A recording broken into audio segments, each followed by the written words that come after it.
আজকে আবার নিয়ে চলে এসেছি আরও একটি সুন্দর রেসিপি। তো আজকে আমি শেয়ার করতে চলেছি জিরে রাইস। তো জিরে রাইসের জন্য আমাদের কি লাগছে একটু জানিয়ে দিই। বাসমতি রাইস লাগছে, ঝরঝরে করে ভাতটা করে নেওয়া হয়েছে প্রথমেই। তারপরে হাঁড়ির মধ্যে আমরা দিয়ে দিলাম ঘি, গোটা গরম মশলা, তেজপাতা। যেহেতু জিরে রাইস সেই জন্য আমরা দিয়ে দেব সাহা জিরে, দিয়ে ভালো করে একটু ঘিয়ের সাথে নেড়ে নেব। তারপরে ভাতটা আমরা দিয়ে দেব, বাসমতি চালের যে ভাতটা আমরা করে রেখেছি সেটা অল্প অল্প করে দিয়ে আমরা মেশাতে থাকব।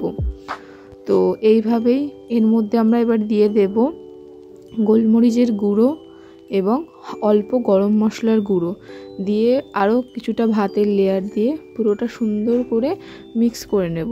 দিয়ে দেব লবণ ও সামান্য চিনি স্বাদ মতো, দিয়ে সুন্দর করে মিক্সড করে নিলাম। নেয়ার পরে ওপর থেকে আরও একটু ঘি দিয়ে দেব, দিলে আরও বেশি টেস্ট বেশি হবে। ঘি যতটা বেশি দেয়া হবে, তো খুব বেশি দেওয়া উচিত না, তাই আমরা পরিমাণ মতোই দেব। তো সব শেষে ঢাকা দিয়ে দেব, দিলেই আমাদের জিরা রাইস রেডি।